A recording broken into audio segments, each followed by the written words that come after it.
Evening, Chelsea fans. Welcome back to another week of Chelsea Chat, and welcome to a new year. Don't forget to like, subscribe, and hit the bell notification, and comment below. So, new year, not new Chelsea, is probably the title of this podcast. Feeling a little bit deflated in 2021, if I'm going to be honest. First game in, 3-1 loss, and we were lucky to not be further behind. Today we'll go through the ins and outs of the Man City game. We'll look forward to the next game, and then equally we'll look towards the problem that Frank's got on his cards. We'll see what little we can pull from a positive and where we can go next. So Jamie, where do we start with the game? Where do you start? We were just discussing it ourselves before we started this, and I think we went on for about half an hour, probably doing what we should have been talking about in this podcast, but we just was ranting to each other instead. It was an absolute abomination, wasn't it? They were equally as good as we were bad. It's like I could play this as a loop for the last 3 weeks, to be honest. The players showing no grit, no determination. They don't know how to bounce back from conceding a goal. As soon as things get a bit tough, they just down tools and give up. And I'm just fed up of watching it now, to be honest. The midfield today was awful, absolutely awful. And I said this to you before. Kante was probably the worst player on the pitch, and I don't think I've ever been able to say that before. He was absolutely dreadful today. Mason Mount had a bad game. Kovacic did absolutely nothing, and nothing useful anyway. The front three were terrible. The defence were making mistakes. One positive was Callum Hudson-Odoi, I think. He came on, he did well. Pulisic tried, but there was nothing really there for him to do, so he couldn't really get away with doing what he was trying to do. I don't know really what else to say. We just gave De Bruyne the space of Stamford Bridge, to be honest. He could do what he wanted. He was like a conductor in an orchestra, just dictating absolutely everything, and we let him have that space. We had two central defenders that didn't get anywhere near him the whole game. Gundogan was superb.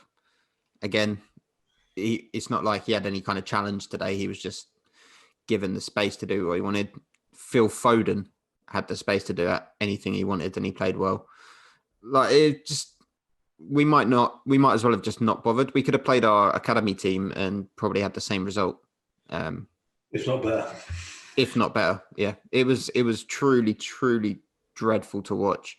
And it was just painful. The problems we had, because I think we were talking around this before the podcast. My impression is that I think the players gave up quite quickly today. And the big reason being is there's no consistency to the squad. And you will have heard on the podcast before, we'll have talked around the benefit of having lots of different options. I think the one challenge we've had this year, and I think what the players are struggling with, is not having a consistent team to go and base that off.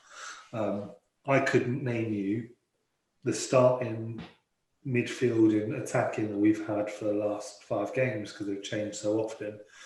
And equally, a lot of those players have been played out of position. We've forced Havertz into the squad, and he just can't. He can't play at the moment. We're playing Werner out of position, and it's knocked his confidence badly. He's now sort of the position where you were saying, Jamie, he's scared to even shoot because he's worried he's not going to score. We've tried playing Giroud, we've tried playing Abraham. We've finally got the 2 wingers we wanted on the pitch and the striker we wanted, and it's still not gone down well. We've got a midfield that's just bloated of very similar players. We've got players who are inexperienced and they're not performing and not being able to continue that run of momentum.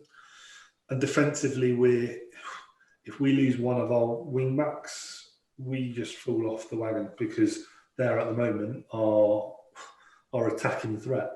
When you've got Chilwell or James, those are our attacking threat. And as soon as one of those goes, we fall to pieces.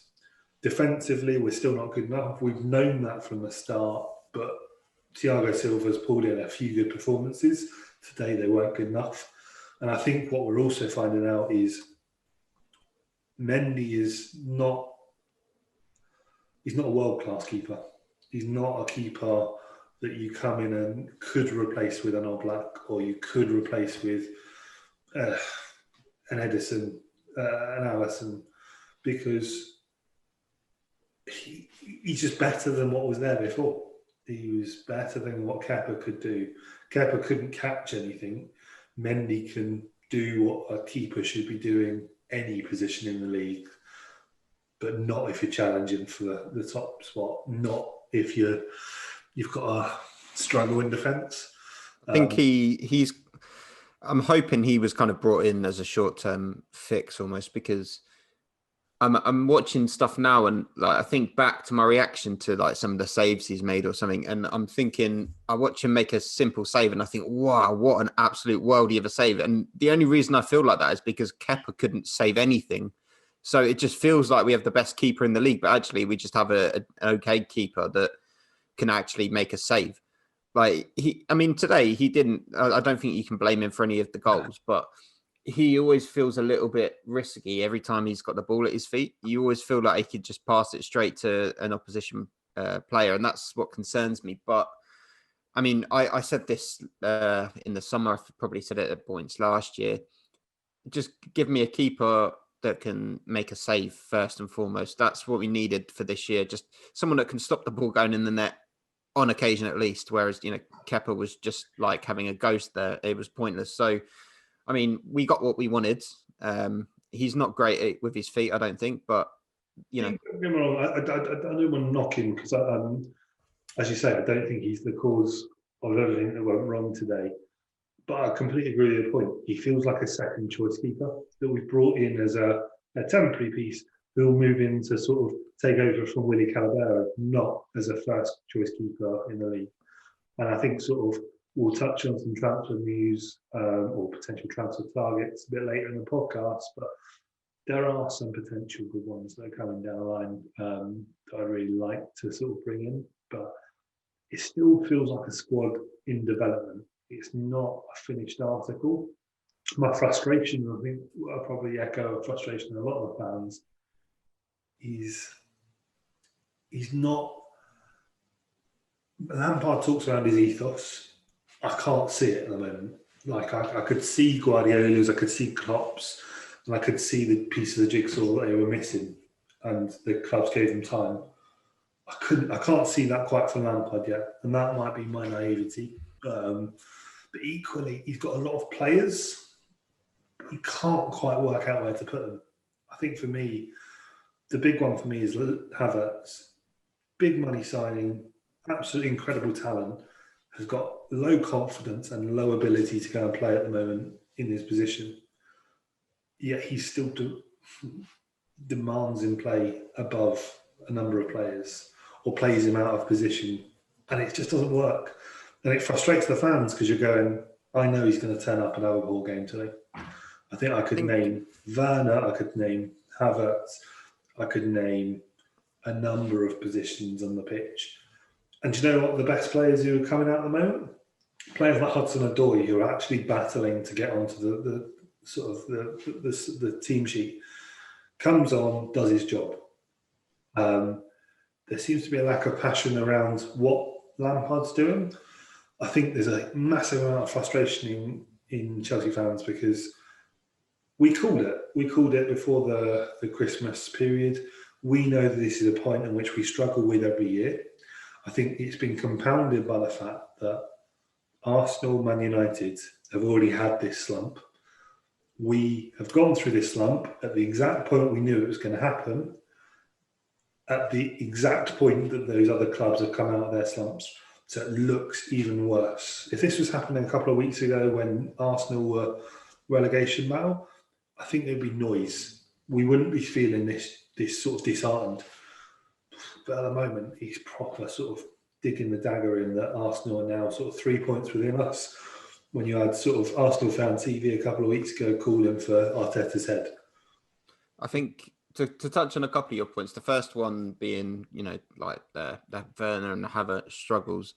I think much like the formation and the philosophy, as you said, I think Lampard's got that battle now of, do you keep them in and try to get them that long-term experience, which should hopefully improve them long-term, or do you bring them out and go for the short-term success where, we have to finish in the top 4 this year. If we don't, it's a massive failure.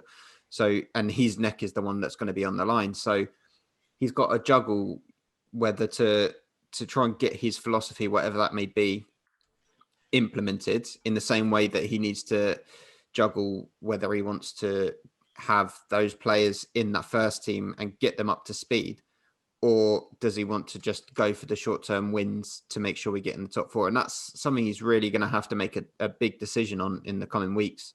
The second point was about the slumps. And, the best example to give to show the difference between us and other teams' slumps is Spurs. So, like, they had, a couple of games last month where they struggled. But they didn't dwell on it. They seem to improve a bit every game, and they've now moved on from it. They look nothing like the team that was struggling when they played yesterday, and we dwell on it too long. We don't know how to get out of these situations, and with every week it just gets worse.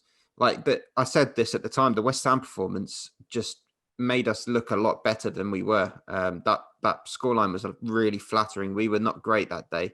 We probably deserved the win, but 3-0 certainly shouldn't have been the result.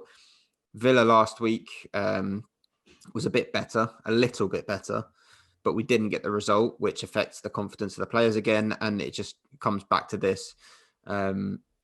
It's the non-negotiables that are the problem for me. It's the passion, the desire, the ethic, the work ethic, the effort that they're not giving, and that's the problem. And that could suggest maybe that there's a problem between the players and Frank. And I really hope that's not the case, because if it is, then we're not going to be able to turn this around unless something in those relationships changes. And something is terribly wrong. It really is, because this level of form should not be happening. And I know that we're meant to be in this transition period, this transition phase, but we've been in this transition period for 18 months now. Yeah.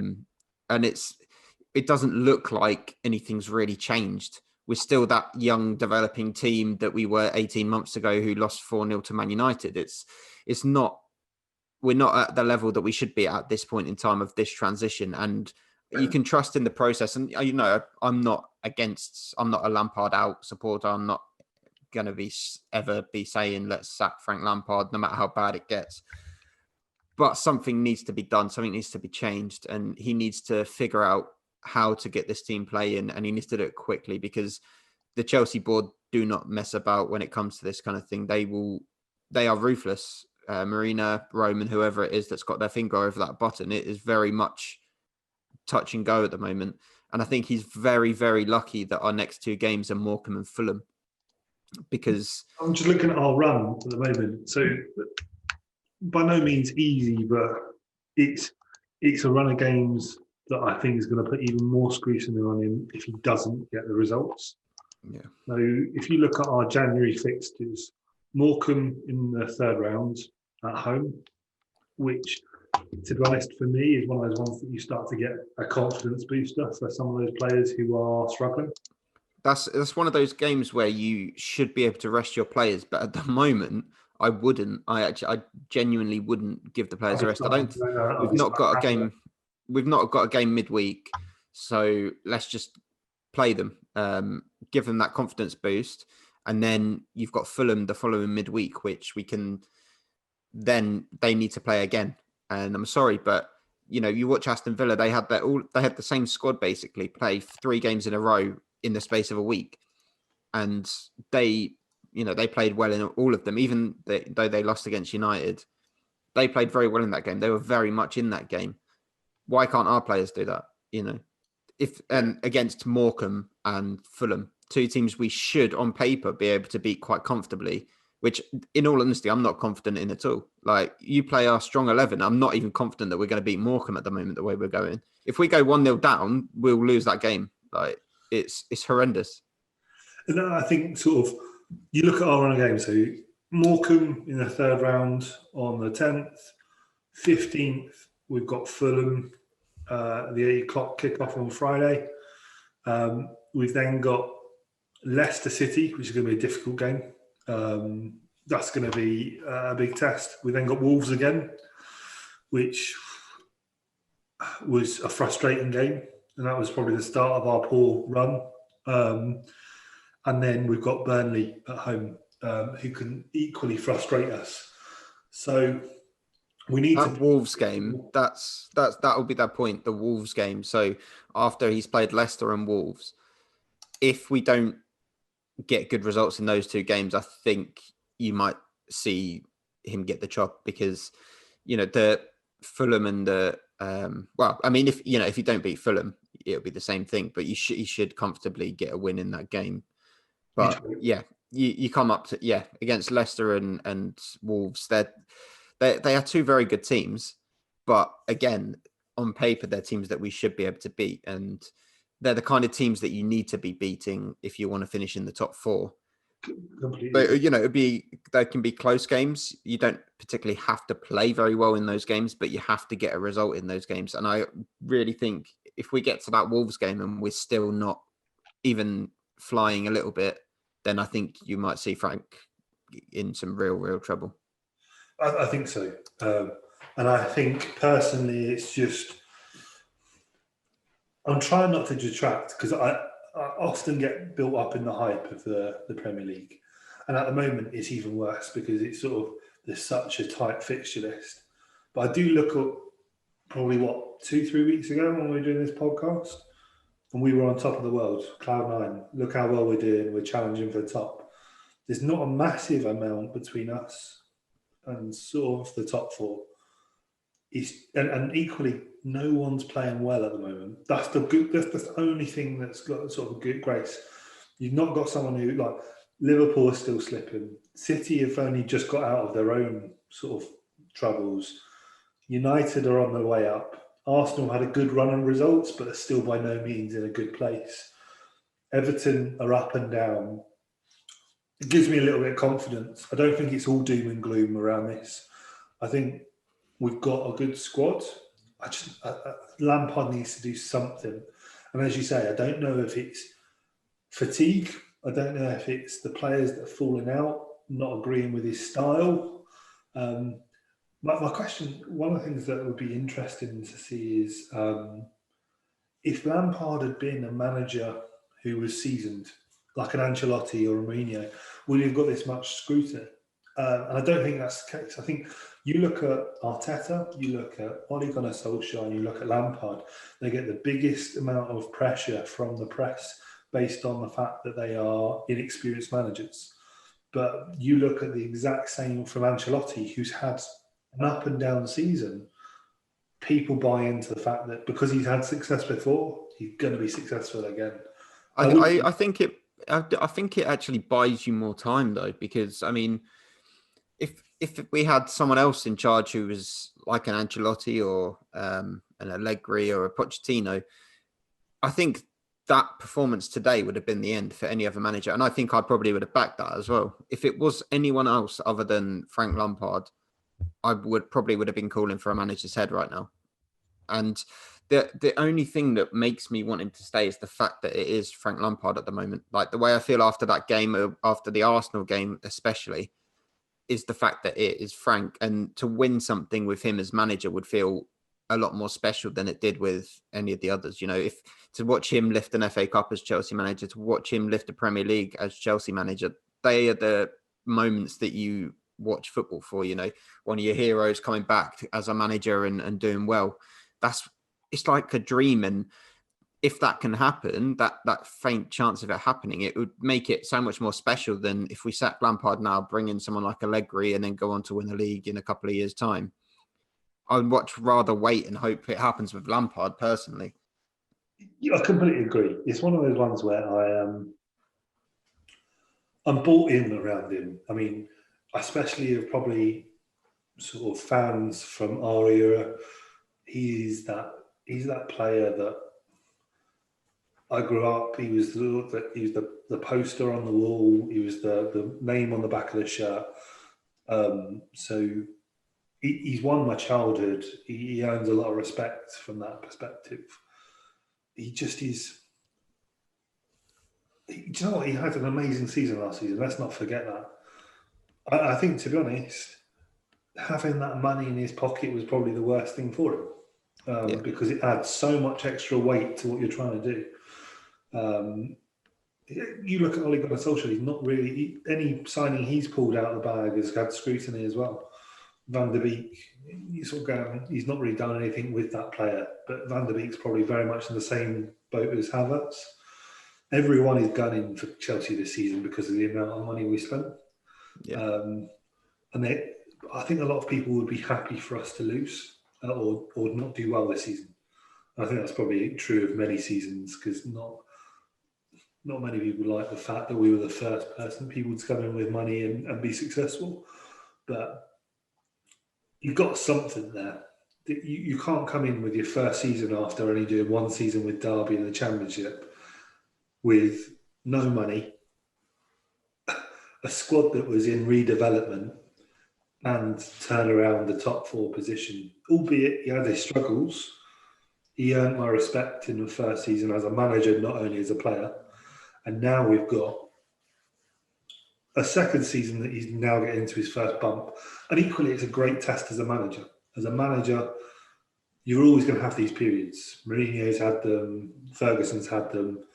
It's how you react to them. And it'll be interesting to see how he does because I think he can be a class manager. I think he can really be a class manager and make his name at a club like ours. Yeah.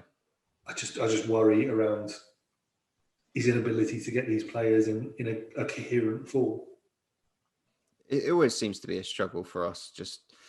I think that it probably is the fact that we have that DNA of that club that hires and fires managers in short time, and so you just got a kind of a mishmash of players that have come from different managers who wanted to bring in different ways of playing, and you just have this weird kind of mix.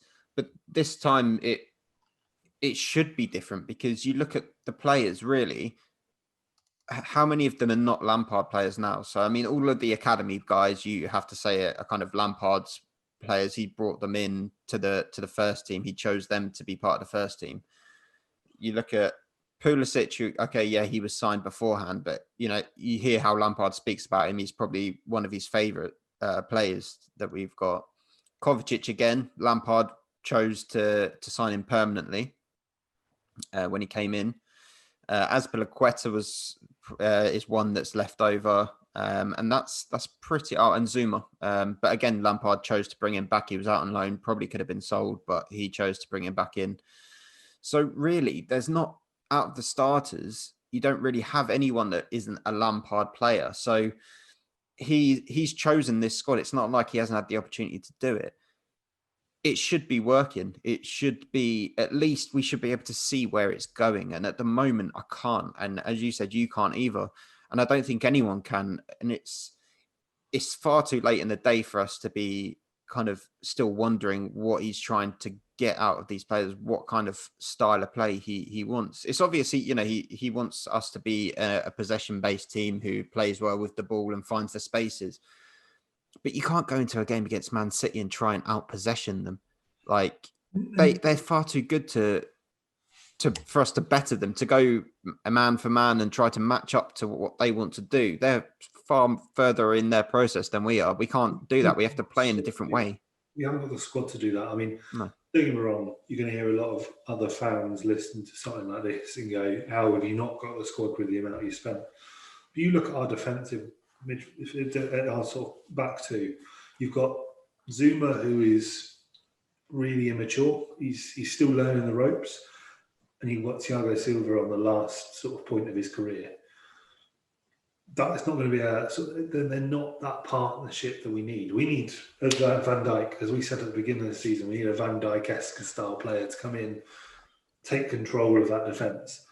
And I think sort of next season, I don't think we'll get the funds in January without. I think we'd have to lose a lot of bloated players, which might do well for us to sort of lose some of the fringe players that just aren't doing anything for us at the moment. But I think sort of an additional defender, because I think Thiago Silva's probably got a season in him, if that. I don't think he's going to be able to play every game like we're expecting him to next season. We're probably going to need a keeper.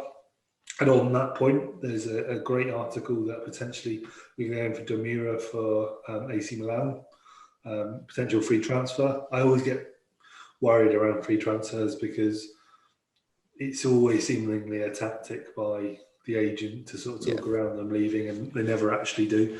But a keeper is probably key. But more importantly, probably the defender, because if we can get a good defender, we can make a keeper like Mendy look great. You saw the Barcelona squad of old, Valdez and sort of, I can't even remember the other guy's name, but they were never amazing keepers, but they were good enough that they looked good in front in the post once they had a good squad around them. And then I think he's just getting stuff right in the attacking side of the pitch. And I don't know, but maybe getting wrong, I think sort of our backroom staff are probably good, but is someone maybe with a bit of maturity to come into the backroom staff with Lampard rather than everyone being immature, because there's something probably not quite right there that maybe mixes it up. And I don't know who that is. That's me spitballing an idea there, but not really providing a solution. But you look at sort of Mourinho. He brings his backroom staff with him, and they're mature. They know how to do it, and they probably add to the weight in which Mourinho creates that aura of a manager. I think you look at sort of our backroom staff; they're all still early in their careers as managers as well, which is quite good because they're growing up and developing. You probably need someone with a mature head to go, Lamps, I wouldn't do that today. I'd be doing this. I don't know. We could have done with John Terry coming in as a coach as well. Like if he'd come in as, like a defensive coach or something like that, I think he could have done absolute wonders. And again, that would have been another fairy tale, Lampard and Terry together on the bench and fighting for Chelsea. That would have been another fairy tale. I know he's not an experienced coach either, but he's got that grit and that passion and that determination that he could, it can rub off on players. Look at Villa's defense this year as an example, how much they've improved from last year. And you can see the John Terry in that defensive unit. You can see that fight that they all have. Like they want to beat you. That's like, but our defense just seems too nice, Zuma today got out-muscled by Phil Foden in one occasion. Like, come on, look at the size of them. And how can Zuma's like that beast that you should be muscling everyone, but he got done by Phil Foden today, and that I think he might have nightmares about that tonight when he goes to bed. I think sort of on reflection, we had a poor game today. We've had a poor run of results. I think that's going to change. Personally, I'm still going to keep the faith and not going to give in too quickly on the whole ethos. I was frustrated with the game, as you said many times. I've never wanted to switch off a game, but sort of there's certain games I've been close to. And I think sort of it's just really sort of trying to give him faith, give him time, but it's how long he'll get. This is the honest piece. I think there are some glaring problems that just need fixing. And I think we could return to sort of, I don't think we'll challenge for the league. I think we'll be very keen in getting top four, but we'll be like that Everton style club this season. Few ups, few downs. We're not going to have a great finish to the year. We know that. But as long as we can hit sort of top four again, I think that's all we need. All we need just to sort of keep going. So that's all I can really hope for at the moment. And I think sort of it's just getting stability. It's all I want. Consistency, stability. is what I can hope for. Is my New Year's resolution for Chelsea. Yeah. I don't want an outstanding club at the moment. I just want a club that doesn't sort of draw to sort of bang average clubs and lose to worse. As you say, I'd rather play us at the moment. If I was someone like Fulham who's had a average run of results, it'd be the best time to play us. Rubbing your hands together, wouldn't you? Morecambe as well. Scott Parker never had a great time at Chelsea. He'll want to get one over on us, won't he? But yeah, I think sort of interesting run of results. I think you'll sort of see us quite quiet in the January transfer based on the amount we've spent. And it'll be interesting to see. Keep your eyes peeled for this week. We'll keep you updated around the Morecambe results as we go along. And then we'll look towards giving you guys the latest around the Fulham next week.